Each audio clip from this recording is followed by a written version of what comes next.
Good morning, boys and girls. How's everybody doing today?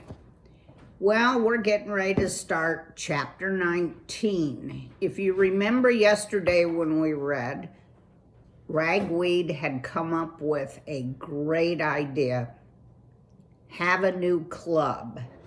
And I'm glad to hear that this chapter is called A Coming Together. So maybe the mice are finally going to get organized. Leaving Ragweed and Blinker to begin the cleanup, Clutch tore off on her skateboard to spread the news about the club.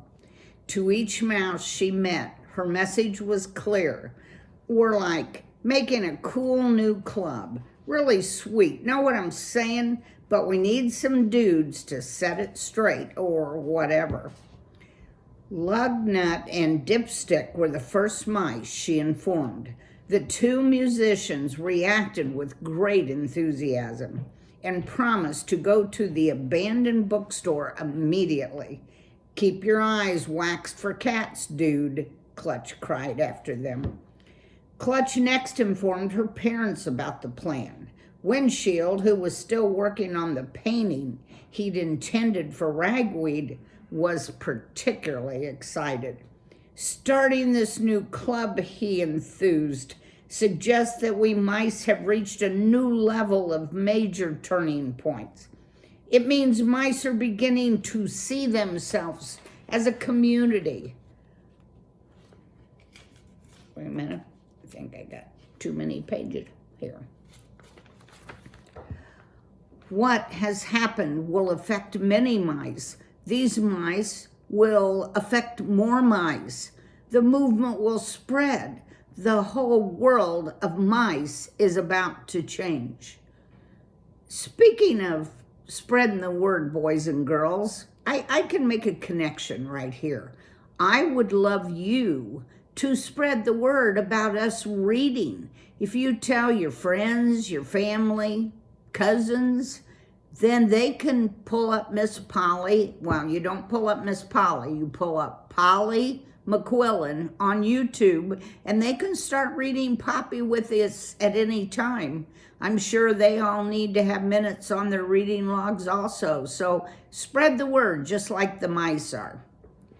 Gotta go back to our story now. Way to go, Wendy, Clutch said, trying to suppress a smile. And hey, dude, Ragweed wants you to paint a mural on one of the walls. This is extraordinary, Windshield cried, all but swooning with excitement. This is spectacular. The ultimate turning point. Mice in the service of art. Art in the service of mice. It's the revolution. With that, he rushed off to gather his painting supplies. And Ma, Clutch said to Foglight, Ragweed particularly mentioned you, like he was hoping you would do a reading of your work at our opening. From my cheese of grass? Hey, whatever. Clutch, Foglight said somberly. Do you understand? It's a very serious work. Whatever. Do you think your friends can appreciate it? Of course they can. Foglight blushed with pleasure. When will the opening take place? If we can scrub the place up, like in a few days, I would be honored. Foglight said with great dignity. But I do need to make some revisions. She hurried away to fetch her work. Even as Clutch continued to spread the news, Silversides, having left the girl's house behind her, was moving toward Mousetown. She had no particular plan of action in mind. Rather, she felt a random search might be productive. Maybe she would be lucky for once. The world owed her some good fortune. For hours, she slunk about Amperville, slipping silently from street to street, sliding around corners and forsaken buildings. A cloud-shrouded moon made the world seem more full of shadows than substance. Padding along silently, Silversides paused occasionally to sniff the wind or to peer into a particular dark place. Suddenly, she caught a distant whiff of fur, crumbs, cheese, and little paws. Mice! Their smell never failed to arouse her disgust and anger. Trying to locate exactly where the odor was coming from, the cat moved to the left, then to the right, then to the left again. All the while she listened intently, ears swiveling, trying to pick up the slightest clue. She padded silently forward. As the smell grew stronger, Silversides paused and scrutinized the area. The street she'd come to had once been a thriving business strip. Now it was abandoned. There was an empty grocery store, a stationery and toy shop, a restaurant, a bookstore, a pharmacy. All were in varying stages of decay.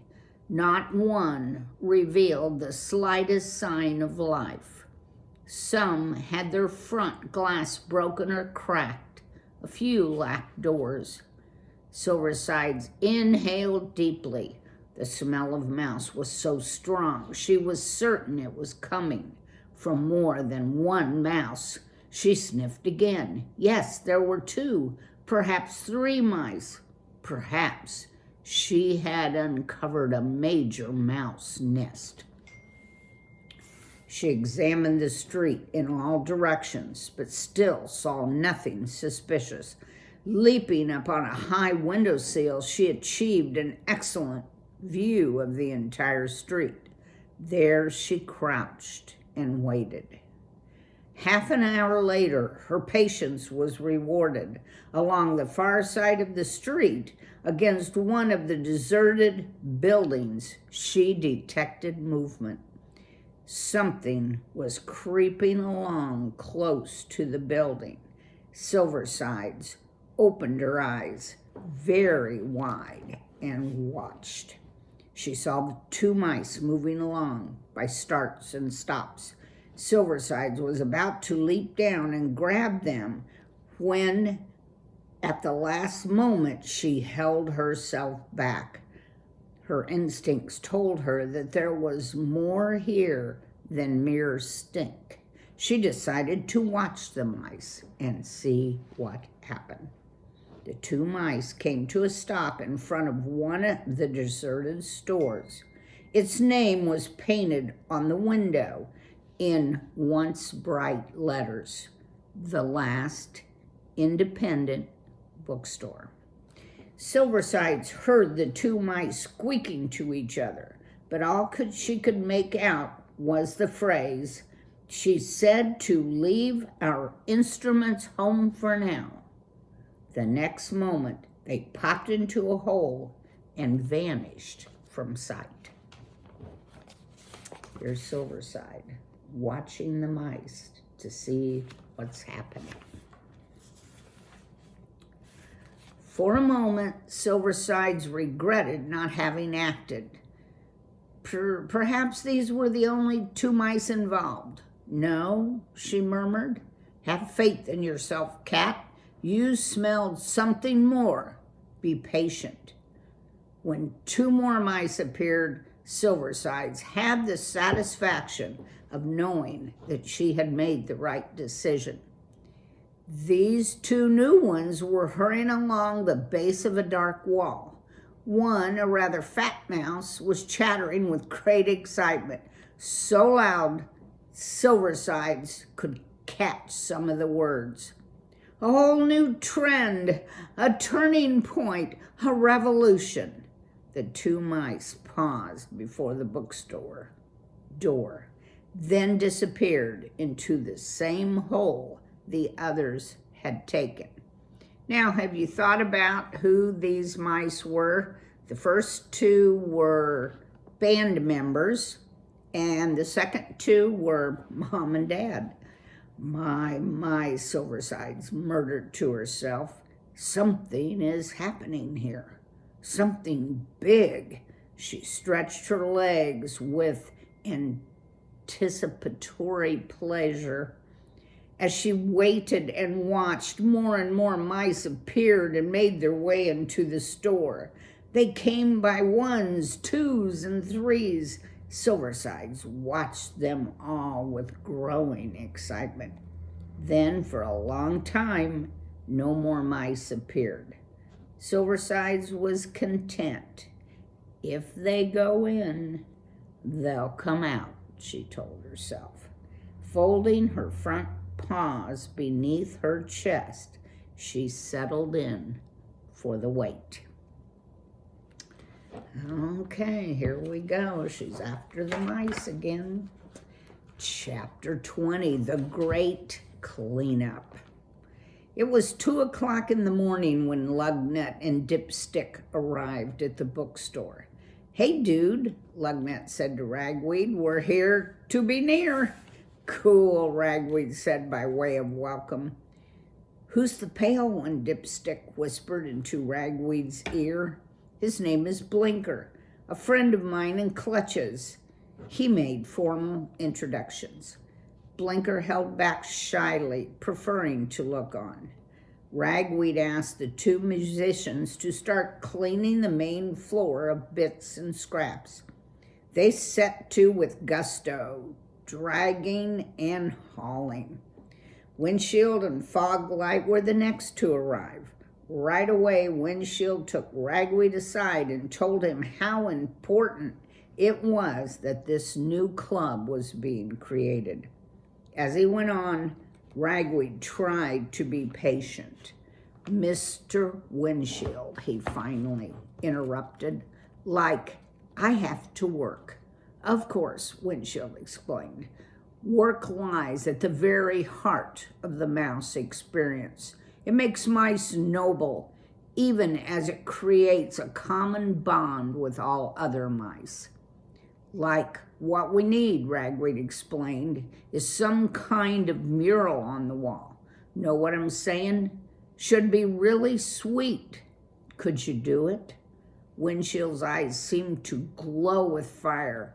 What about something that expresses the total mouse experience from the dawn of existence to the present day? Whatever, Ragweed agreed. Then I'm the mouse for you, Windshield proclaimed. What's more, you, sir, may be the first to know. I intend to make it my masterpiece.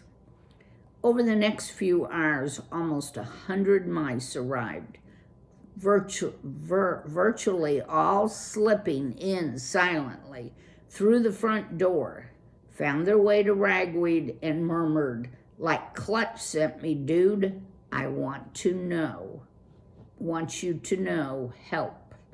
Ragweed set all of them to different tasks. It was not long before the entire store was teeming with busy mice. As for Windshield, he was staring at a blank wall, painting away, at least in his mind. Foglight was off alone in another corner looking grim, carefully revising her poem. Blinker, meanwhile, found the courage to take on the task of dragging away pages of books that lay scattered about. Though he meant to work hard, he more often than not paused and glanced about at the activities swirling about him. It was exciting. These were remarkable mice. Ragweed was very brave and strong. As for Clutch, she was truly fascinating, quite the most fascinating mouse of all. Yet Blinker reluctantly found himself wishing he were back in his own home. They don't mean to be rude, But they keep stealing glances at me, he kept telling himself. It's because I'm different, an oddity. Not that there's anything I can do about it. I can't change my ways or my looks. I should be in my home, in my room, in my cage. I don't belong here. Still, he stayed and tried to work. The sheer dirtiness of the floor proved to be the most pressing problem. No matter how many mice scrubbed, it was clear it would take days to make the surface suitable for dancing. Blinker approached Ragweed. May I make a suggestion? Sure, dude. That hose, the white mouse said timidly. In the back hallway, the one used for putting out fires. Perhaps it could be used to wash the filth away. Why, cool! But how? Blinker explained how the valve and hose worked. Ragweed immediately saw great value in the idea.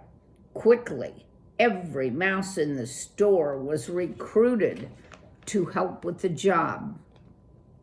First, as many mice as could fit on the hose did so. With much lifting, pushing, and heaving, the hose, nozzle attached, was uncoiled, lowered to the floor, and dragged to the threshold of the main floor. Then, all of the mice turned the wheel and gripped it tightly. Heave, Ragweed called. Heave! As the mice tugged and pulled, the wheel began to turn. As it turned, a trickle of water began to flow from the nozzle, then a stream. The more the mice turned the wheel, the greater the strength of the gushing water. Hold it, lower the pressure, Ragweed cried. It's too strong. The valve was adjusted. When the proper force was set, the mice leaped down and gathered around the nozzle, grasped it to their paws, and aimed it at the filthy floor. The power of the shooting water lifted the dirt and floated it away. By aiming the nozzle now this way, now that, the mice managed to flush the filth down the back steps of the store into the building's basement. The floor was soon clean. Hours, if not days, of work had been saved. The mice were so excited they didn't even bother to rewind the hose. Instead, they crowded around Ragweed and congratulated him on his idea. For his part, Ragweed kept meaning to say it was Blinker's suggestion, but he never quite did. When Clutch returned to the store, she was delighted to find so many mice had responded to her summons. Like, I'm stoked, dude, she informed Ragweed as they exchanged high fours. What should I be doing? She asked. You, Lugnut, and Dipstick need to make a place to perform. Cool, what are you gonna do? Ragweed said, I think I need to be, in charge of making sure those cats can't come busting in here like they did before. I hear you, Clutch agreed. Cats keep out sign ain't gonna do the trick. You got it. Ragweed was about to go off and survey the store when he noticed Blinker off in a corner alone. Still feeling guilty that he had not properly acknowledged the white mouse's contribution, Ragweed approached him. What's up? He asked. Nothing very much. The whole thing is pretty cool, don't you think? Ragweed, Blinker said timidly, I need your advice. About what? I think I should go. Go where? Ragweed replied with surprise. To my human's nest. Ragweed glazed at Blinker thoughtfully. I thought, you were done with that, dude. I don't think I belong here. It makes me too anxious. I'm different from everybody else. Hey, Ragweed said, trust me. Everything new feels strange. Even being free probably takes some getting used to. Give it some time, dude. Perhaps, Blinker said. Meeting mice like you and Clutch. Clutch is quite wonderful, isn't she? Ragweed found himself frowning. Yes, she is. Blinker considered Ragweed thoughtfully. Ragweed, he asked, are you particularly fond of her? Yo, Ragweed said, wanting to change the subject. That was great about the hose. Have any ideas about ways to keep the cat out? You mean a security system? That what you call it? Whatever, like we need to make this place really off limits to cats. Last club, they just blew apart. Can't let that happen again. Blinker trembled at the thought of such destruction. I'm sure you can work something out, he said. But Ragweed, I really, really do want to go home. Do you know the way? No, Blinker admitted. Hey, dude, Ragweed urged, you're going to have to loosen up a bit. Come with me. Ragweed, Blinker said in a whisper. Ragweed had to strain to hear. I don't want to stand between you and Clutch. Ragweed nodded grimly. Dude, if I know anything about Clutch, it's that she's got a mind of her own. We aren't going to decide anything. Know what I'm saying? She'll do what she wants. But, Mouse, this club is going to open in a few days, Ragweed said, feeling some exasperation with Blinker. Like, I promise as soon as we check things out, you can go home. I want to go now, Blinker begged. But you don't know the way. I'll find it, Blinker said. Then go, Ragweed snapped, and he went off. Blinker watched him, murmuring, he cares for Clutch too. I'm only making trouble. Without saying goodbye, he slipped out of the store. Okay, I think we got a little bit of time left today. Let's read one more chapter. Chapter 21, Silversides Learns Some Things. Just before dawn, Silverside spied a white mouse emerging from the hole in the bookstore door. She could hardly believe her eyes. It was Blinker. Unable to restrain herself, she flung herself down from her perch, streaked across the road, and trapped the mouse under her paws before he'd even realized what was happening. Blinker began to cry. Silversides held him with one paw and cuffed him a few times across the ears with the other to make him stop squealing. It's about time we got together, she sneered, making sure her teeth were visible.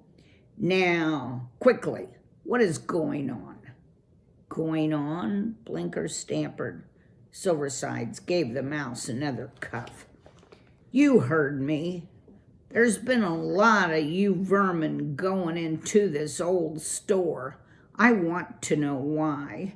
Please, I just want to go home, Blinker whimpered. You'll be lucky if you go anywhere, Silverside snapped.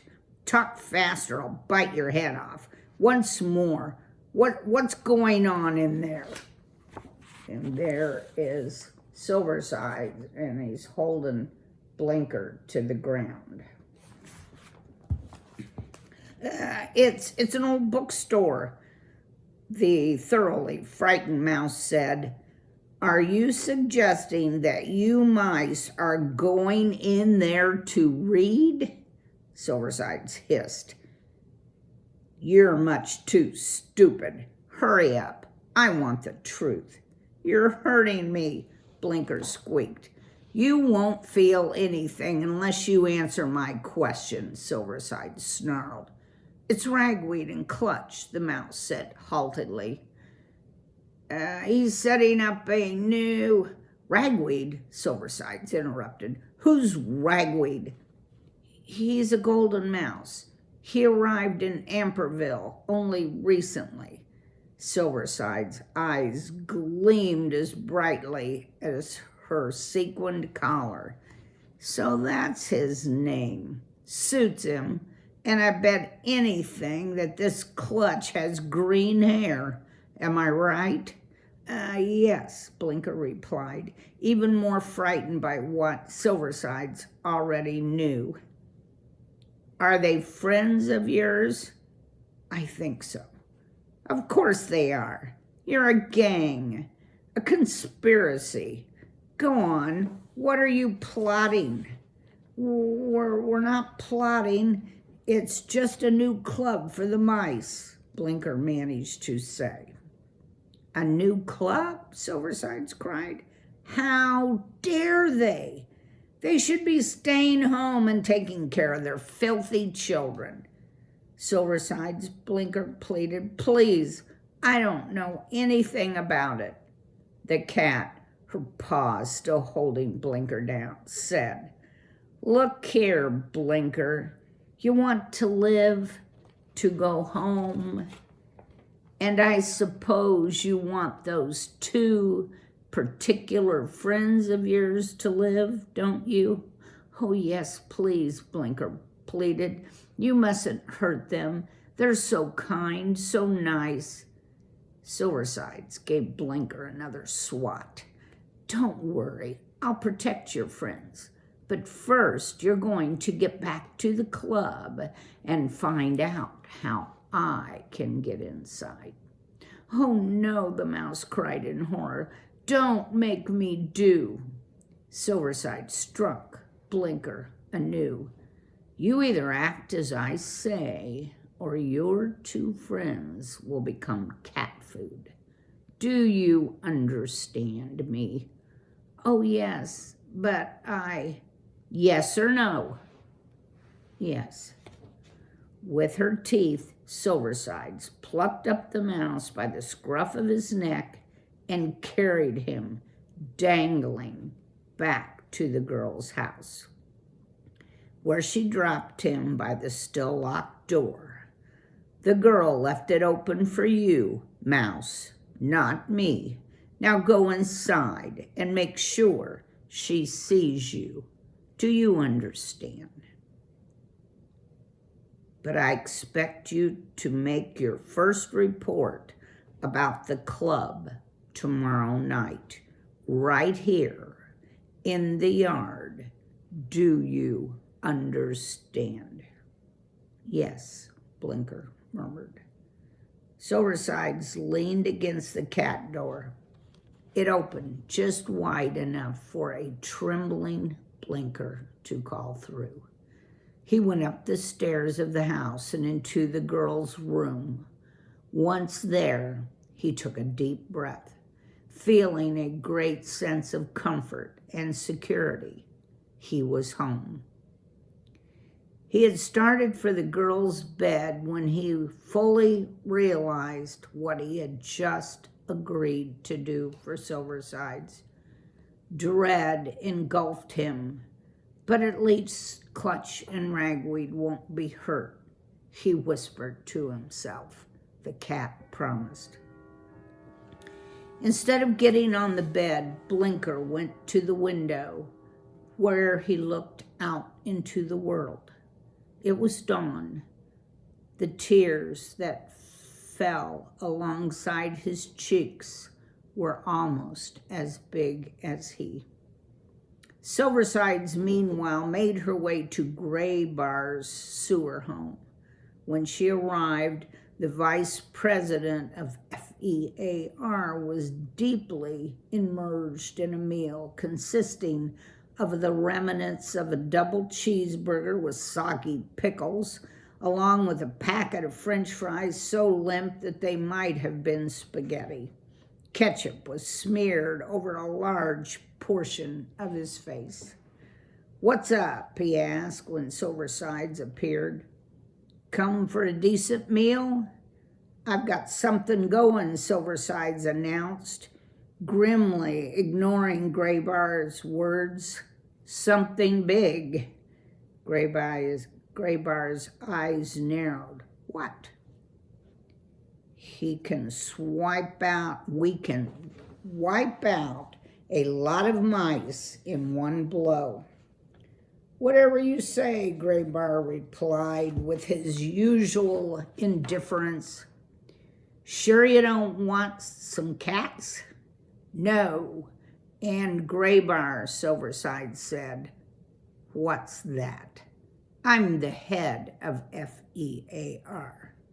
"What am I supposed to do? Salute?" Graybar said with a shrug.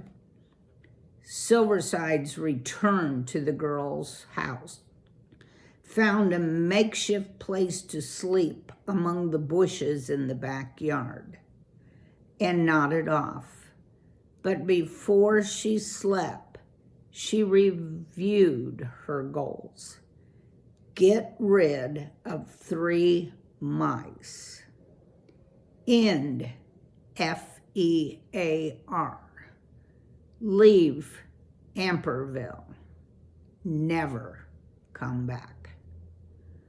Okay, that's the end of our reading for the day. Sounds like Silversides has some heavy goals ahead of him. Let's make a prediction. What do you think Blinker's gonna do? Blinker's got himself in a real mess, and he's really fond of Clutch, and now he's gonna betray her. So I hope we make some changes before tomorrow. Bye.